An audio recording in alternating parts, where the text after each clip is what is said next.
এই 24-25 শিক্ষাবর্ষ যেটা শুরু হওয়ার কথা সেটি ঢাকা বিশ্ববিদ্যালয়ের আন্ডারে আর হচ্ছে না। মিটিংয়ের যেটা প্রথম সিদ্ধান্ত সেটা হলো এই 24-25 শিক্ষাবর্ষ যেটা শুরু হওয়ার কথা সেটি ঢাকা বিশ্ববিদ্যালয়ের আন্ডারে আর হচ্ছে না। এটা হলো একেবারে কনক্রিট। আর ছাত্রদের সাথে আলোচনার বিষয়টা হলো আমাদের কতগুলো পরীক্ষা চলমান। এই চলমান পরীক্ষাগুলা আমরা চাই যে পরীক্ষাগুলো শেষ করতে। এটা বিশ্ববিদ্যালয়ের সম্মত। এই ভর্তি সংক্রান্ত বিষয়ে অন্য যেখানে যে নতুন যে কাঠামোর কথা সরকার চিন্তা করছেন সেই জায়গায় ভর্তির বিষয়টি নির্ধারিত হবে। আর তাদের যদি কোনো প্রয়োজনীয় সহায়তা লাগে সেটি বিশ্ববিদ্যালয় দিতে সম্মত আছে যদি তারা সেটা নিতে চায়।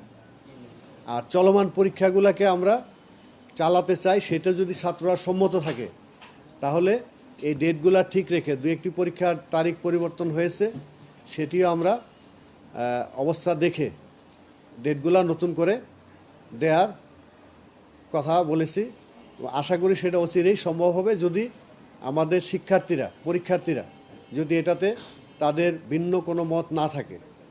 কারণ তাদের চলমান আন্দোলনের সাথে এই দাবি দেওয়ার সাথে পরীক্ষাগুলা একটু ভিন্নতা, কারণ পরীক্ষা সবসময় কার্যসূচির আওতার বাইরে থাকে, কিন্তু ওরা যদি সেটাতে সম্মত থাকে তাহলে আমরা অবশ্যই পরীক্ষাগুলা চালাতে চাই।